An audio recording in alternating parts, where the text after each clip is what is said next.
Hi every one, അക്കാഡമീസിൻ്റെ മറ്റൊരു online സെഷനിലേക്ക് എവർക്കും ഹൃദയം നിറഞ്ഞ സ്വാഗതം. ഞാൻ ഹൻഷാദ്. ഭയങ്കര സന്തോഷമുള്ളൊരു വാർത്ത നിങ്ങളുമായിട്ട് ഷെയർ ചെയ്യാനായിട്ടാണ് ഞാൻ ഇന്ന് ഈ ഒരു ചെറിയ വീഡിയോ ആയിട്ട് നിങ്ങളുടെ മുമ്പിൽ വന്നിരിക്കുന്നത്. നമുക്ക് കഴിഞ്ഞ കുറേ മാസങ്ങളായിട്ട് അല്ലെങ്കിൽ കഴിഞ്ഞതിന് മുമ്പത്തെ വർഷം തൊട്ട് തന്നെ കിട്ടിക്കൊണ്ടിരിക്കുന്ന ഒരു ചോദ്യമാണ്, സാർ എപ്പോഴാണ് ഈ RPF നോട്ടിഫിക്കേഷൻ വരിക, എന്നാണ് ഈ റെയിൽവേ പ്രൊട്ടക്ഷൻ ഫോഴ്സ് അല്ലെങ്കിൽ RPF നോട്ടിഫിക്കേഷൻ റെയിൽവേ റിലീസ് ചെയ്യാൻ പോകുന്നത് എന്നുള്ളത്. നിങ്ങൾ ചോദിക്കുമ്പോഴൊന്നും എൻ്റെ കയ്യിൽ അതിനുള്ള ഉത്തരം ഉണ്ടായിരുന്നില്ല. ഞാൻ പറഞ്ഞത് RRB പറയട്ടെ അല്ലെങ്കിൽ ഇന്ത്യൻ റെയിൽവേ പറയട്ടെ, അപ്പോൾ മാത്രമേ നമുക്ക് അതിനെപ്പറ്റി അറിയുള്ളൂ എന്നാണ് പറഞ്ഞിട്ടുണ്ടായിരുന്നത്.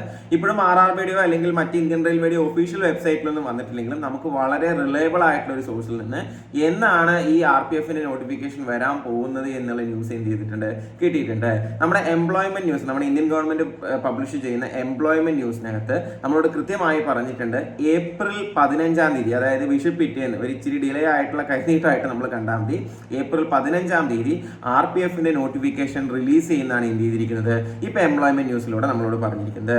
ഏപ്രിൽ 15-ാം തീയതി മുതൽ മെയ് 14-ാം തീയതി വരെ ആയിരിക്കും നമുക്ക് എന്ത് ചെയ്യാൻ പറ്റുന്നുണ്ടാവുക, ആപ്ലിക്കേഷൻ അപ്ലൈ ചെയ്യാനായിട്ട് പറ്റുന്നുണ്ടാവുക. 2 പോസ്റ്റുകൾക്കാണ് RPF വിളിക്കുന്നത്. ഒന്ന് കോൺസ്റ്റബിളിനും രണ്ടാമത്തേത് SIക്കും, സബ് ഇൻസ്പെക്ടറിനും വേണ്ടിയാണ് എന്ത് ചെയ്യുന്നത് വിളിക്കുന്നത്. ഇതിൽ സബ് ഇൻസ്പെക്ടറുടെ ക്വാളിഫിക്കേഷൻ എന്ന് പറയുന്നത് ഗ്രാജുവേഷൻ ആണെങ്കിൽ കോൺസ്റ്റബിളിന്റെ ക്വാളിഫിക്കേഷൻ എന്ന് പറയുന്നത് 10th പാസ് ആണ്.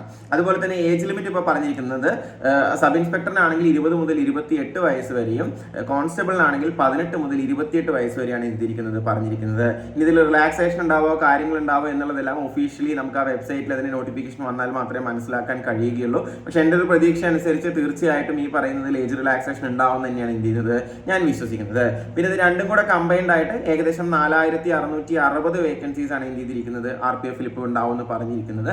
അതിൽ 452 SIയുടെ വേക്കൻസീസും 4208 കോൺസ്റ്റബിളിന്റെ വേക്കൻസീസും ആണ് എന്ത് ചെയ്തിരിക്കുന്നത് വരാൻ പോകുന്നത്.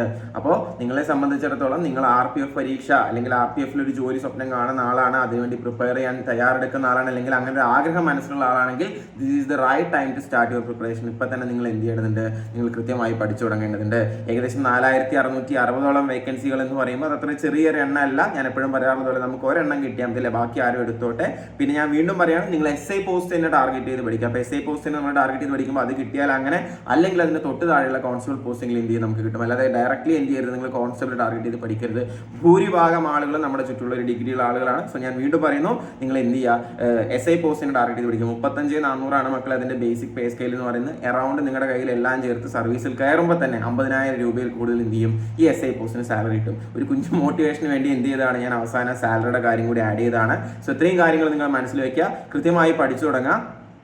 കോഴ്സിന് എന്തെങ്കിലും കാര്യങ്ങൾ അല്ലെങ്കിൽ RPFമായി ബന്ധപ്പെട്ട് നിങ്ങൾക്ക് കോഴ്സിന് എന്തെങ്കിലും ആവശ്യമുണ്ടെങ്കിൽ ഞാൻ ഡിസ്ക്രിപ്ഷനിൽ നമ്പർ കൊടുക്കാം, നമ്മളതിൽ കോൺടാക്ട് ചെയ്യാം. നമുക്ക് RPF കോഴ്സും കാര്യങ്ങളും എല്ലാം തീർച്ചയായിട്ടും എന്തുണ്ട് ഇപ്പോൾ തന്നെ അവൈലബിൾ ആയിരിക്കും. അപ്പോൾ പഠിച്ചു തുടങ്ങുക, കൃത്യമായിട്ട് തന്നെ പഠിച്ചു തുടങ്ങുക. ഇനി അധികം സമയമില്ല എന്നുള്ളത് മനസ്സിലാക്കാൻ, നോട്ടിഫിക്കേഷൻ വന്നിട്ട് പഠിച്ചു തുടങ്ങാമെന്നൊക്കെ വിചാരിച്ചു കഴിഞ്ഞാൽ അതിന് മുമ്പേ അത് പഠിക്കുന്ന, അതിനുവേണ്ടി കൃത്യമായി പ്രിപ്പയർ ചെയ്യുന്ന ആളുകളുണ്ട്. അവരുമായിട്ട് തന്നെയാണ് നിങ്ങൾ കോമ്പീറ്റ് ചെയ്യുന്നത്. എന്ത് ചെയ്യാതിരിക്കുക, മറക്കാതിരിക്കുക. അപ്പോൾ 4600 വേക്കൻസികൾ, 2 പോസ്റ്റുകൾ, SIയും അതുപോലെ തന്നെ കോൺസ്റ്റബിളും. SIക്ക് 452 വേക്കൻസി, 20 മുതൽ 28 വയസ്സ് വരെ പ്രായം.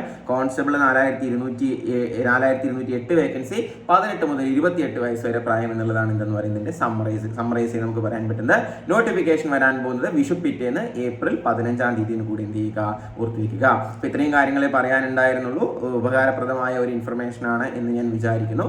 ഇത്രയും നേരം ഞാൻ പറഞ്ഞ കാര്യങ്ങൾ ക്ഷമയോടെ കണ്ടിരുന്നതിന്, കേട്ടിരുന്നതിന് ഒരുപാട് നന്ദി. Thank you for watching academies. Have a nice day. By.